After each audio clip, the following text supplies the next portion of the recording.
Hello, everyone. Welcome. I am so honored and joyed to have you all here today. My name is Tori Higaceris. I'm the Program Director for Public Programming here at Compassion Institute. And today we are here to hear from Erika Rosenberg on the topic of common humanity. Here at CI, our mission is to advance compassion as a guiding principle and active force to foster a more caring world. And this topic just so perfectly aligns with that mission and our goal here at CI. So we're very honored to have you and to have Erika here with us today.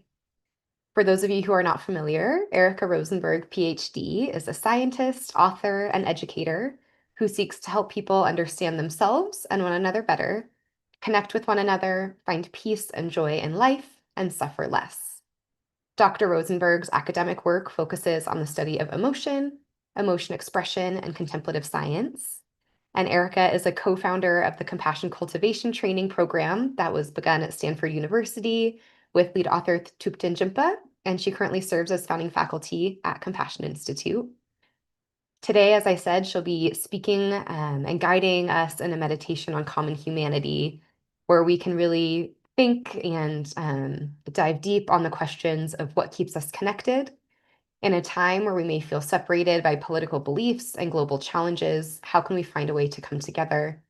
We know that cultivating our human connection improves our lives and helps us find ways to unite.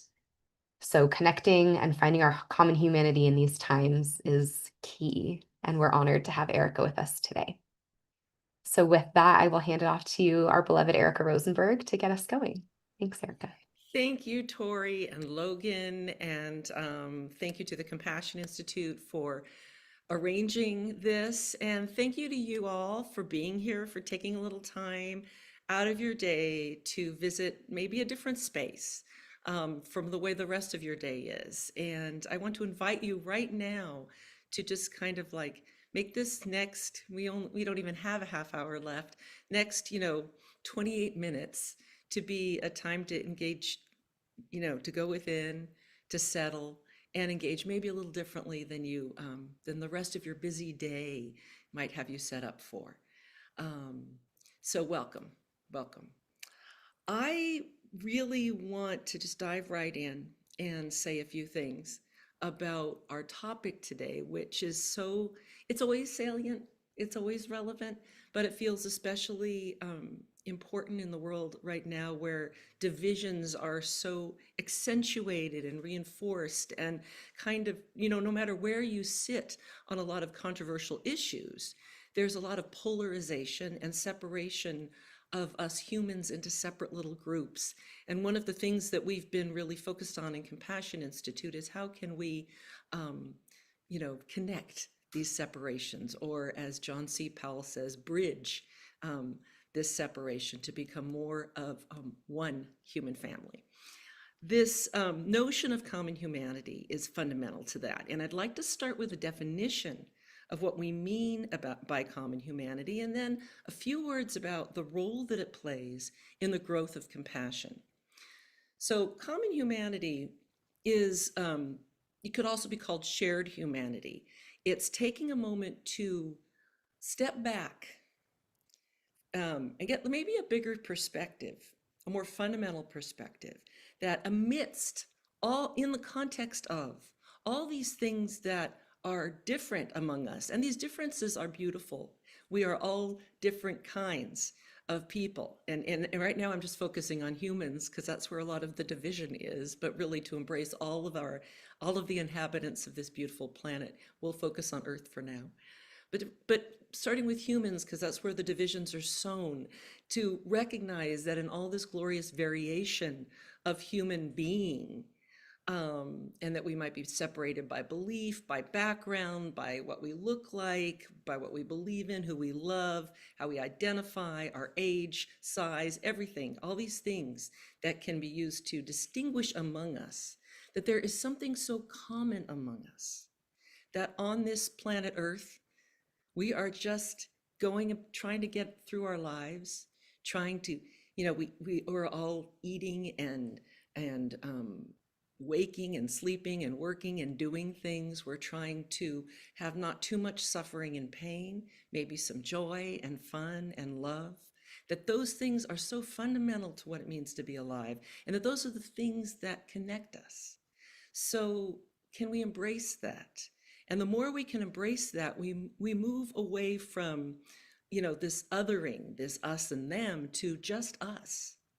And the more we visit that sense of us, the more we can reach out and connect to people we might feel disconnected from or not know anything about or even have challenge with. So that's the essence of what we mean by embracing. Can we embrace this commonality? And this is not to ever say that there aren't many, many differences and differences in resources and how we live in the world and all that, but can we embrace what we share, which is so much more profound?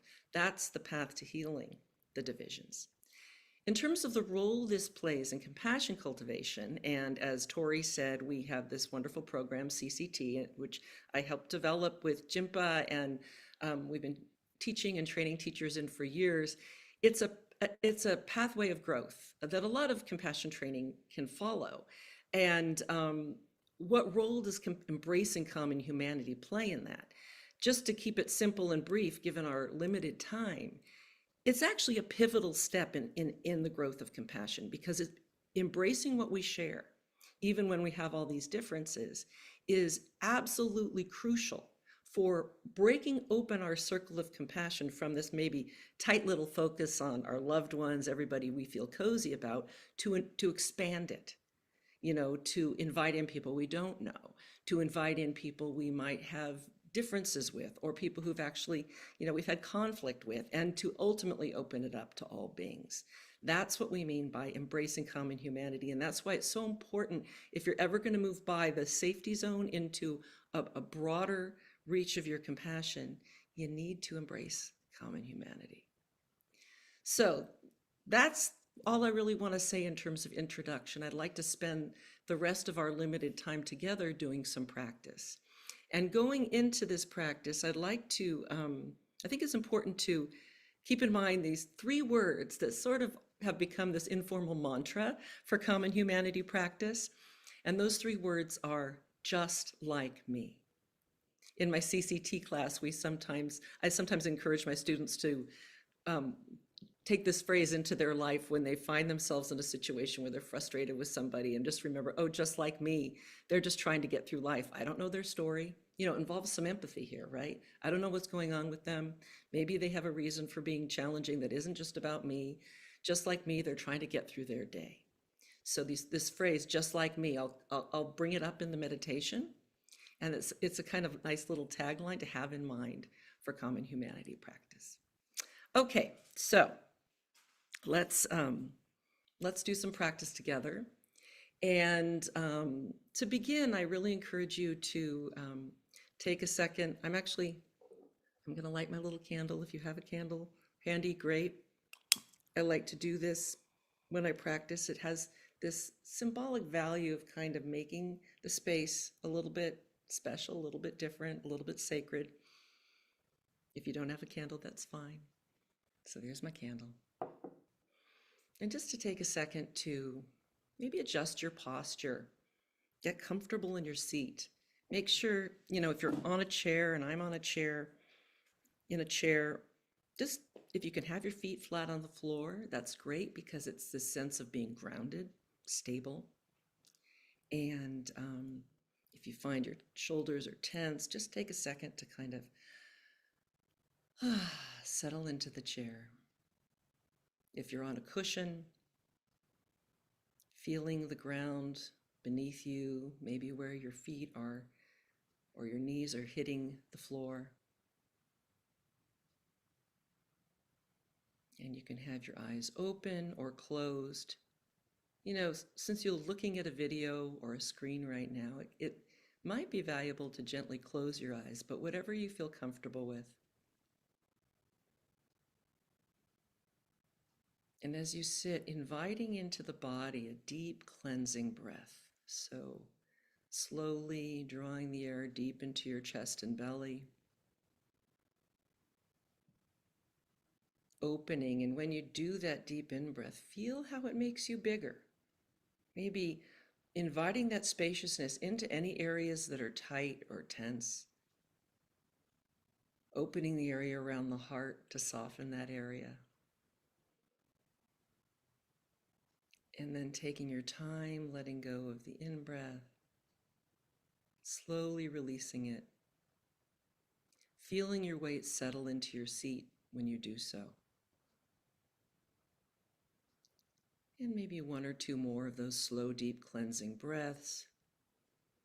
Taking your time on the in-breath, opening, getting bigger. And then just letting go, realizing that that out-breath is really a letting go, a relaxation of the in-breath, letting your weight settle into your seat.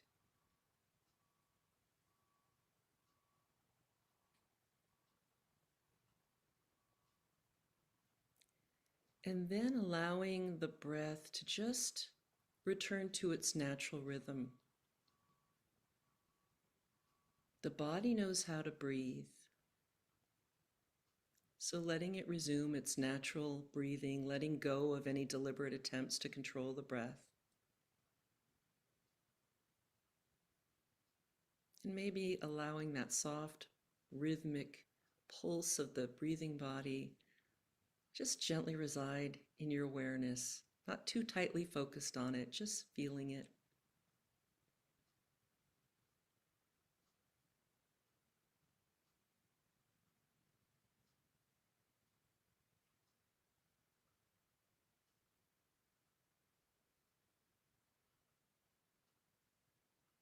And maybe bringing your awareness to gently noticing that feeling of being in the breathing body, wherever you notice the feeling of breath most easily. Maybe it's where the air comes in at your nostrils or mouth, however you're breathing.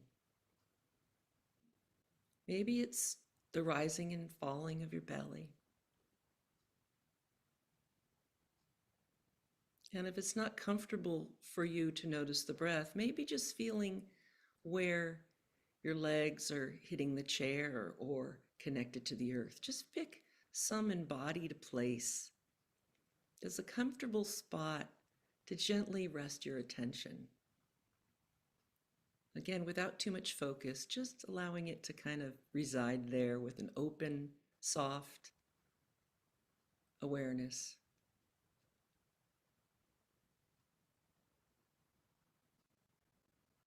And if the mind wanders, which it is prone to do, minds do that, that's okay.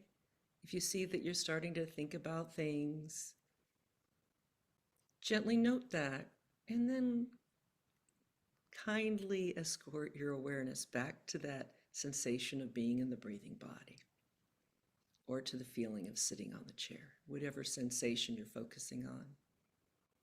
Let's just stay in that place with the breath, gently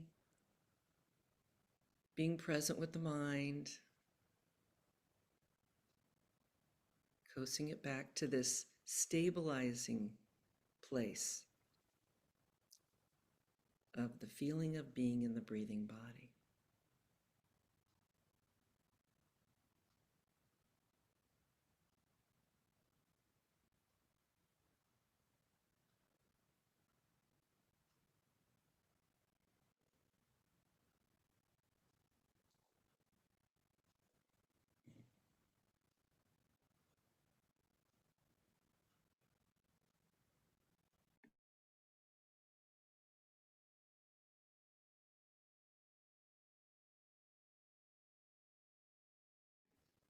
And as you're in this soft space of mind, this sort of special inner sanctum,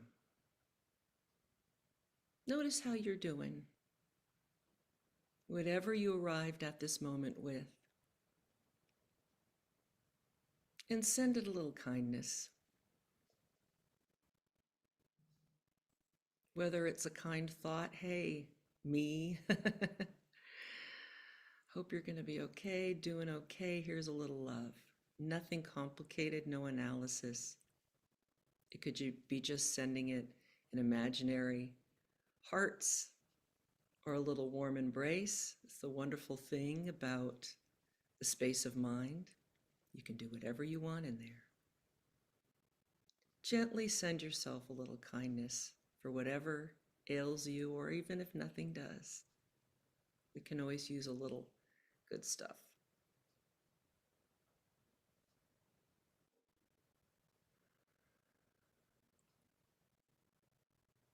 And inviting into that soft heart space anybody who's you love or care about a lot.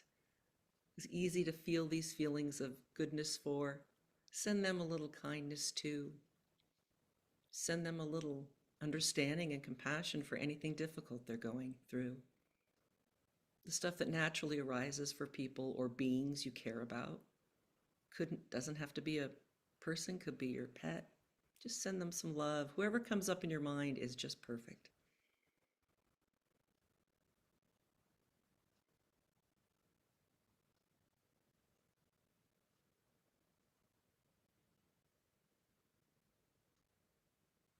Visiting that feeling of softness, of an open heart, of caring.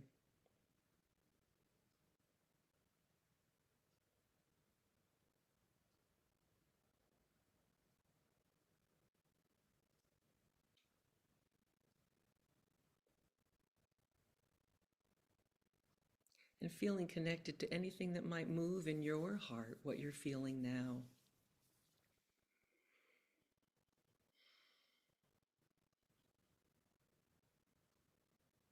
When you're in the presence of these folks you care about.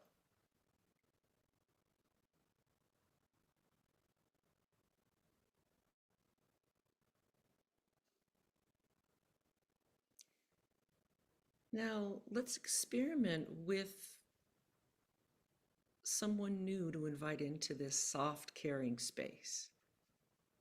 Thinking now of someone you don't really know. We all have people like this in our lives, people who are familiar strangers maybe, that maybe the neighbor you see all the time and all you've ever done is say hi to them, or somebody who works at the grocery store whose face they've worked there for 20 years or something like that.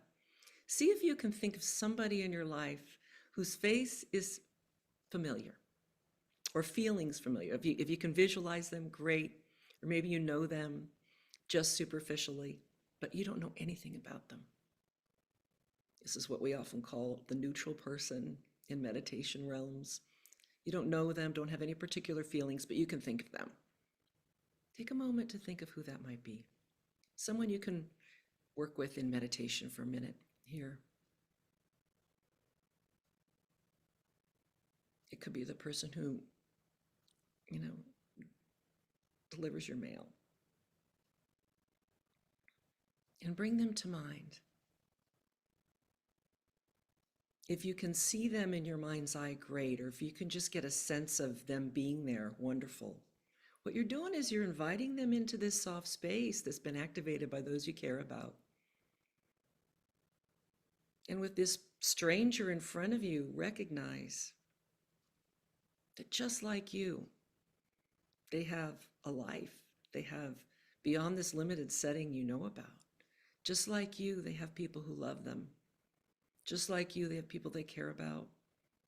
Just like you, they have challenges, difficulties, joys, sorrows. They have to get up each day and go through their business, go to work, etc., just like you.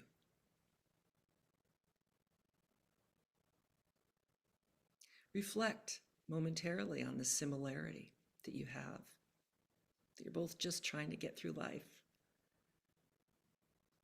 And even when you don't know all the specifics, you know you share those things. And with that in mind, sending them some kind sentiments.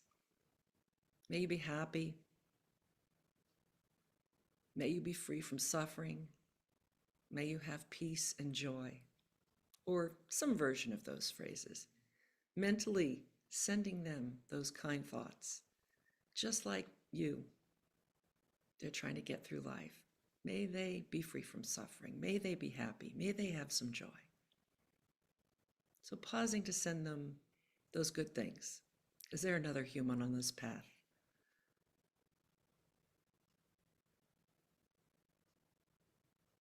Again, still keeping this image or sense of them being there with you.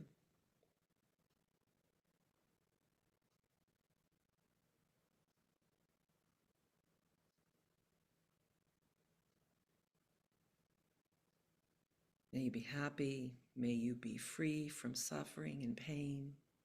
May you find peace and joy.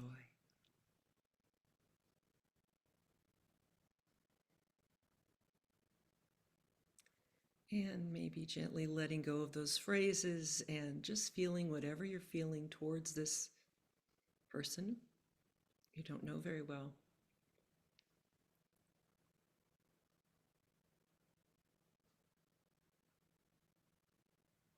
And maybe thanking them for being present and letting them gently fade into the background of your mind. And then inviting in someone else into this kind of soft heart space that you've been reinforcing for these past few minutes. Inviting in here someone maybe you've had some difficulty with. And you want to be careful with who you choose. Don't choose anybody with whom there's been any kind of serious traumatic event or really raw difficulty or painful difficulty, but maybe someone you just don't see eye to eye with. You seem to hit each other the wrong way. Sometimes these are even people in our families. You know, someone who presses your buttons. Usually the first person who comes to mind here, if it's not been too difficult a situation, is fine. Invite them in. Invite them in to this soft space. This is the way in which we kind of like begin to grow. Inviting them into this place of kindness and concern in your heart for this practice for now.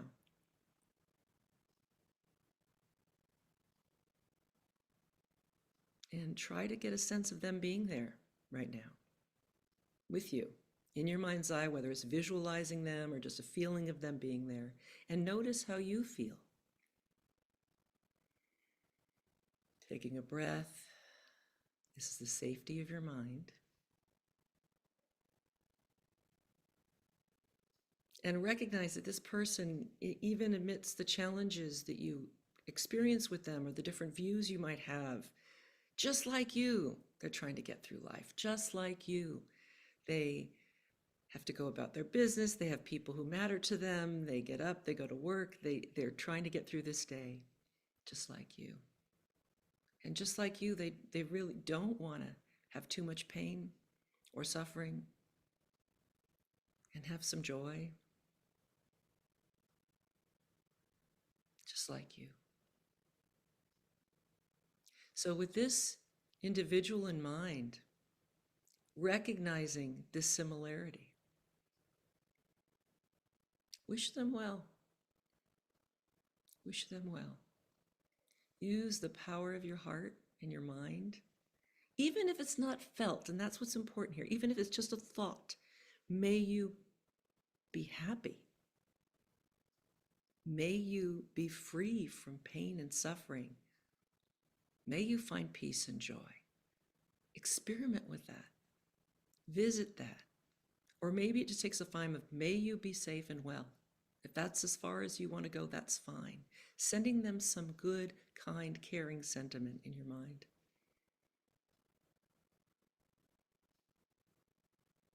And keep doing that here with them in mind. May you be well, may you be safe, may you be free.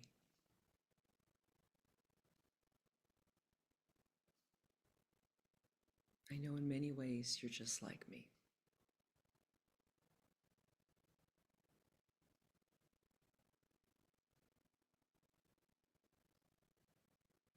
And you can even let go of the words and just be present with them and send them just some kind vibes, whatever form it takes.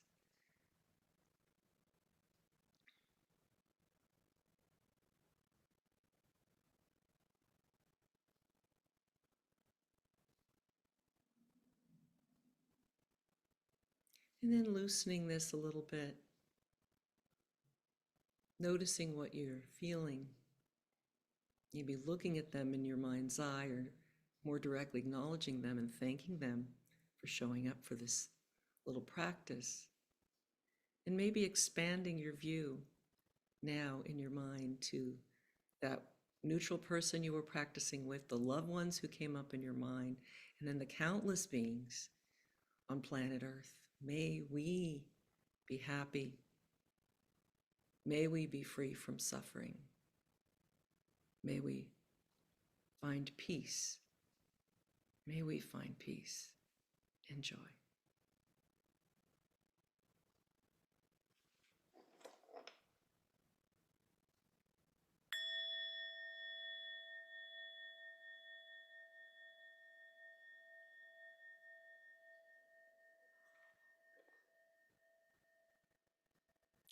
Thank you. And amazingly, we have a few minutes. I've managed to leave a little time for any, if there have been comments or questions or anything else that you want to say. Thank you so much, everybody, for showing up for this. I hope it gives you a little something to take into your day.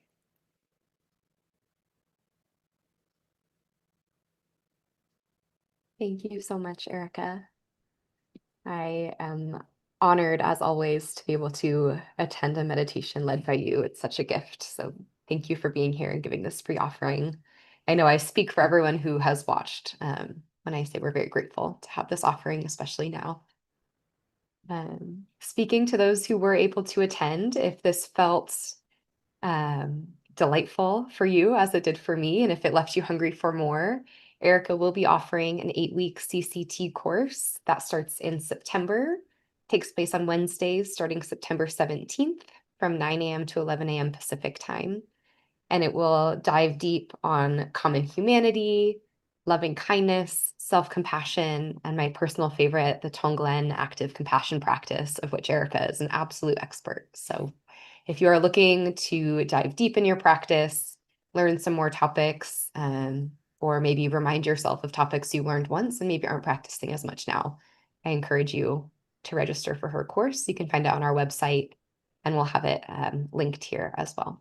And it is online. I don't know if you Yes, mentioned it. thank you. Live It is an online. online course, live online. So wherever you are in the world, you are welcome to join for that beautiful offering. So with that, thank you for being here, Erika. Thank you to our beloved Logan, who is behind the scenes, but makes this all happen for us.